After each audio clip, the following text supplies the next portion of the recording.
안녕하십니까 믿음의 형제자매 여러분. 저는 오늘 이 시간에 예수님의 침례 사건과 그리고 예수님의 십자가 사건을 비교해서 여러분께 말씀을 드리겠습니다.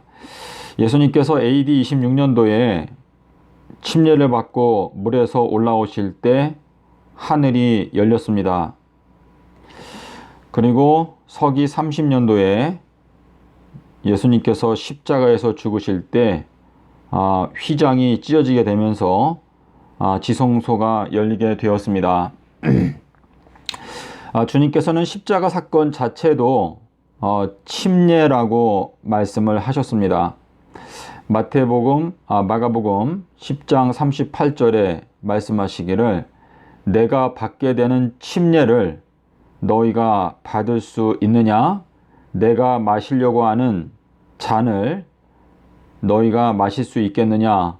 라고 말씀을 하셨는데 이때 요한과 야고보가 예수님의 좌우편에 앉게 해달라고 부탁했을 때 주님께서 그 두 제자에게 너희가 내가 받는 침례를 받게 될 것이고 내가 마시는 잔을 마시게 될 것이다 라고 하는 말씀을 하셨습니다. 그래서 이것은 주님을 따르는 모든 주님의 제자들은 예수님과 마찬가지로 십자가의 피의 침례를 받게 되는 것인데 야고보의 경우에는 순교를 당하였고 그리고 사도 요한은 반모 섬으로 유배를 당하였습니다. 그래서 이 두 사람 모두 예수님과 마찬가지로 고난의 길을 통과했다는 것을 저희가 알 수가 있습니다.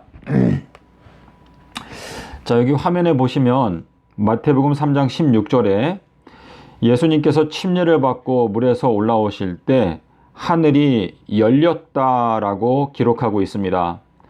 그런데 이 똑같은 이야기를 마가복음에서는 하늘이 찢어지고라고 기록하고 있습니다. 하늘이 찢어지고 비둘기 성령이 내려왔다라고 마가복음 1장 10절에서 기록하고 있는데 이 마가는 마가복음 15장 38절에서 예수님께서 십자가에서 운명하시던 그 순간을 그때의 휘장이 찢어졌다라고 기록하고 있습니다. 그래서 이 마가의 경우에는 예수님께서 침례받고 올라오실 때 하늘이 찢어진 것과 그리고 십자가에서 죽으실 때 휘장이 찢어진 것이 서로 깊은 연관성이 있다는 것을 강조하기 위해서 하늘이 찢어지고 비둘기 성령이 하늘에서 내려왔다라고 기록하고 있습니다. 이 하늘이 찢어지고 비둘기 성령이 내려온 것은 AD 26년도에 있었던 사건인데 이것은 예수님의 침례 사건이죠. 그런데 요한복음 8장 17절에 보시면 두 선지자, 두 증인, 제가 말을 잘못했네요. 두 증인, 예수님과 아버지 하나님이 두 증인이다 라고 말씀을 하시고 있거든요. 그래서 이 AD 26년도가 이 마지막 때에는 2022년도에 성취가 되기 때문에 이 2022년도는 두 선지자 또는 두 증인에게 하늘이 열리게 되는 해라는 것을 저희가 알 수가 있습니다. 자, 그리고 휘장이 찢어졌다. 휘장이 찢어진 날은 서기 30년 4월 5일 수요일 날 예수님께서 십자가에서 운명하실 때 휘장이 찢어졌는데 이 찢어졌다라고 하는 이 표현은 마가복음 15장 그리고 마태복음 27장 그리고 누가복음 23장에서 성소의 휘장이 가운데가 찢어졌다라고 기록하고 있습니다. 자, 우리 에스겔서 1장 1절에 보면 30년 4월 5일 날 에스겔에게 하늘이 열렸다라고 기록하고 있는데 이 30년 4월 5일에 대해서 에스겔서는 하늘이 열렸다라고 기록하고 있고, 그리고 마가복음 15장 38절에서는 서기 30년 4월 5일 주님께서 십자가에서 운명하실 때 휘장이 찢어졌다라고 기록하고 있습니다. 자, 우리가 아는 대로 에스겔이라고 하는 이 이름의 뜻은 하나님께서 강하게 하시는 사람이다라고 하는 뜻인데, 에스겔에게 30년 4월 5일에 이 비밀이, 다시 말해서 십자가 사건이 30년 4월 5일이라고 하는 이 십자가 사건, 수요일 십자가 진리의 비밀이 열린다, 하늘이 열렸다 라고 하는 그 경험을 에스겔이 하게 된다는 것을 지금 예언적으로 보여주는 것인데, 에스겔 2장 1절부터 하나님께서 에스겔을 인자라고 부르시는 장면을 저희가 확인할 수가 있습니다. 자, 그래서 인자가 되기 위해서는 그 사람의 마음 가운데 있는 하늘이 열리게 되면서 비둘기 성령을 받게 되는 그 사람이 인자로 불리워질 수 있다라고 하는 의미가 되겠습니다. 자, 우리 계시록 4장 1절에 가면 요한이 하늘의 열린 문을 보았는데 그 열린 문을 통해서 하나님의 보좌를 보았다. 근데 이 보좌는 히브리어로 보름달이죠. 보름달. 근데 보름달이라고 하는 것은 히브리어로 캐세라고 하는 단어인데, 보좌와 같은 철자를 사용하고 있는데, 하늘이 열리게 되면 하나님의 통치하시는 그 보좌, 하나님의 통치 계획, 이러한 것들을 알 수가 있다라고 하는 의미가 되겠죠. 자, 우리 계시록 1장 10절에 가면 내가 주의 날에, 자, 주의 날은 아비벌 15일, 보름달이 뜨는 날을 의미하는 것이기 때문에 요한이 주의 날에 예수님의 지혜의 음성을 듣게 되면서 하늘이 열리는 경험을 하게 되었고, 그때 그 열린 문을 통해서 하나님의 통치하시는 보좌 아비벌 15일이 주의 날이고, 그 주의 날이 하나님의 통치의 그 시작을 가리킨다 라고 하는 의미를 이제 요한이 깨닫게 되는 것인데, 우리 계시록 19장 11절에도 가면 하늘이 열리고 흰말 탄 자를 보게 되었다. 자, 이 내용도 여러분께서 기도하시는 마음으로 앞으로 생각을 해 보시게 되면 이 말씀의 뜻을 깨닫게 되는 시점이 오게 될 줄로 믿습니다. 예수님께서 성육신으로 지내셨던 이 35년 기간도 요나의 표적을 나타내고 있는데, 에베소서 4장 9절에 보면 예수님께서 위로 올라가셨다라고 기록하고 있기 때문에 이 땅에서 계시는 동안에는 땅 아래 곳으로 내려오셨던 것이 아니면 무엇이뇨라고 기록하고 있습니다. 그래서 주님께서 이 땅에서 인자로 지내셨던 그 모든 기간이 결국은 요나의 표적을 의미한다라고 저희가 이해할 수가 있습니다. 자, 그래서 여러분, 제가 핵심적인 내용은 다 말씀을 드렸는데요. 이 마지막 때의 예언의 성취를 이 예수님의 초림에 비추어져서 해석하게 되면 2022년도는 두 선지자에게 하늘이 열리게 되는 해라는 것을 저희가 알 수가 있고, 그리고 2026년도 이때에는 12지파, 다시 말해서 14만 4천인들에게 하늘이 열리게 되는 경험을 하게 된다라고 하는 뜻인데, 예수님께서 영광을 받지 못하신 거로 제자들에게 성령이 아직 함께 계시지 아니하더라, 요한복음 7장 38절에 말씀을 하시고 있는데, 예수님께서 십자가에서 죽으시는 그 순간에 하늘이 열린 것이죠. 지성소 휘장이 찢어지면서 하나님의 통치하시는 보좌 시은좌가 보이게 되었고, 하나님은 비둘기와 같이 정말 순결하신 분이구나.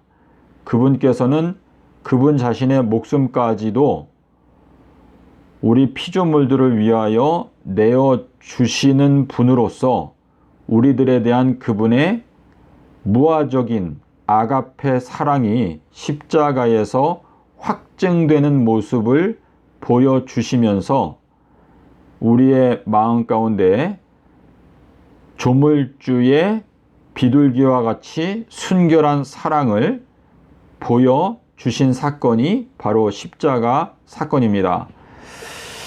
예, 그래서 지금 2022년도인데요. 2022년도에는 하나님께서 두 선지자의 마음 가운데 하늘을 열어주시는데, 이 하늘을 열어주시는 것도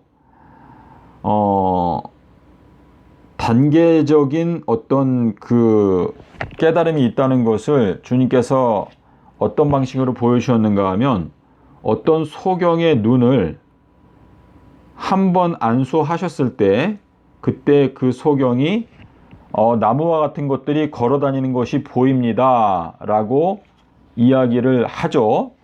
그리고 나서 또 한 번 안수를 하게 되니까 이제는 밝히 보게 된다 라고 말씀을 하셨는데요.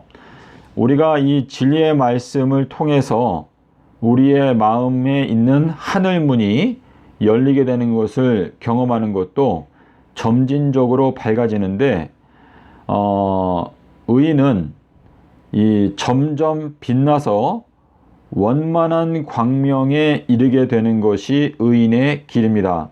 그리고 이제 14만 4천인의 경우, 그러니까 12지파의 경우에는 AD 26년도, 요 AD 26년도가 일주일의 가운데에 해당되는 연도인데, 요때에 이제 14만 4천인들도 하늘을 열리게 되는 경험을 하게 될 것이다 라는 것을 알 수가 있습니다.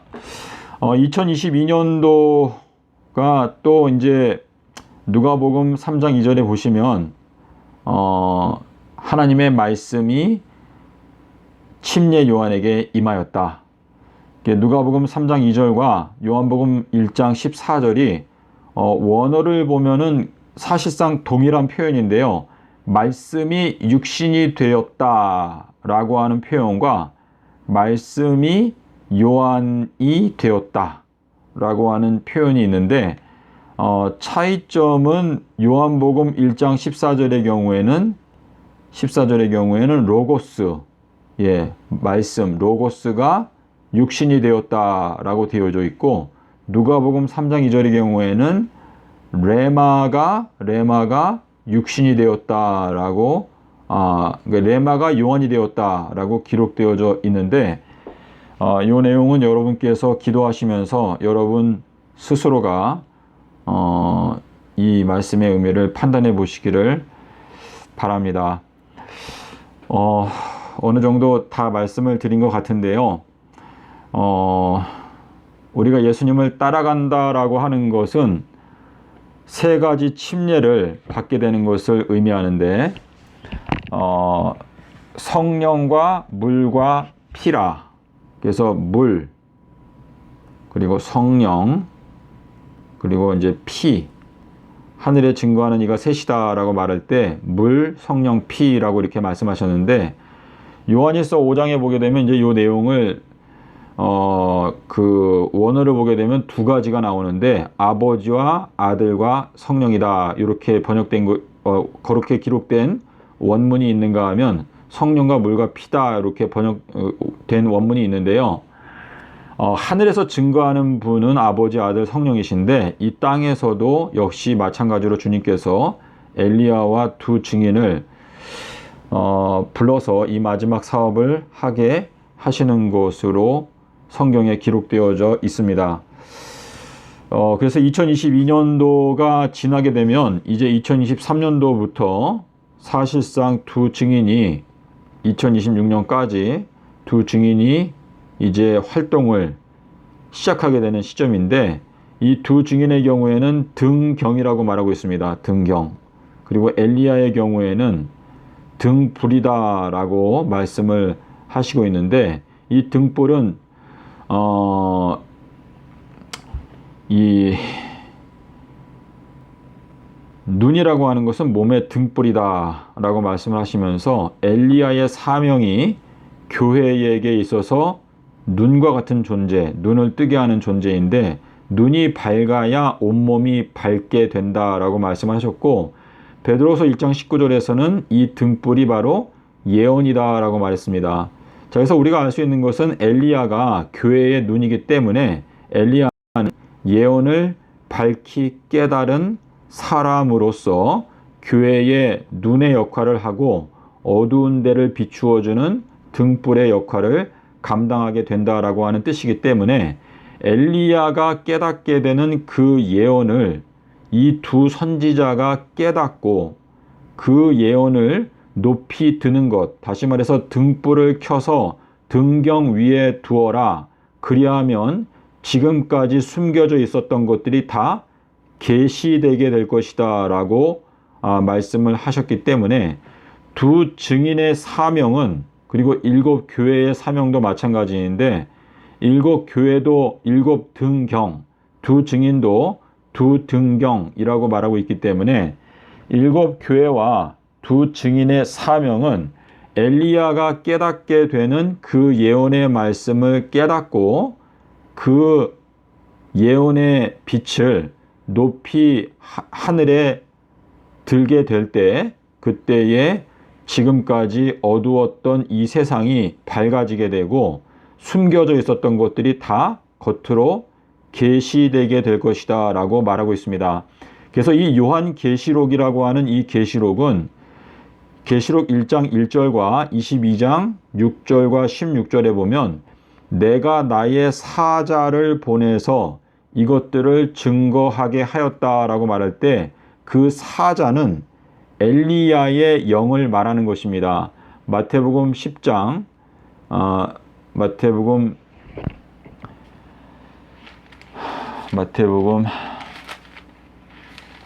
제가 잠깐 확인해 볼게요. 마태복음 11장, 마태복음 11장 10절에 보게 되면 내가 나의 사자를 보낸다. 그리고 말라기서 4장 5절에도 내가 나의 사자 엘리야를 보내겠다. 그리고 출애굽기 23장 20절에서도 내가 나의 사자를 보내서 너희들을 그 길에서 지켜서 내가 예비한 도성 새 예루살렘에 도착하도록 인도할 것이다 라고 말씀을 하셨습니다. 여러분께서 이 마지막 때 엘리야의 기별을 깨닫는다 하는 것은 예언의 말씀을 깨닫는 것인데, 이 예언의 말씀을 깨닫는 아주 중요한 황금 열쇠가 바로 마태복음 12장 40절 요나의 표적입니다. 그래서 이 요나의 표적을 깨닫게 되면 2022년도의 중요성과 2026년도의 중요성도 알 수가 있고, 2023년도가 되면 이제 하늘이 닫힌다, 은혜의 문이 닫힌다라는 것을 여러분께서 깨닫게 되실 수가 있습니다. 감사합니다.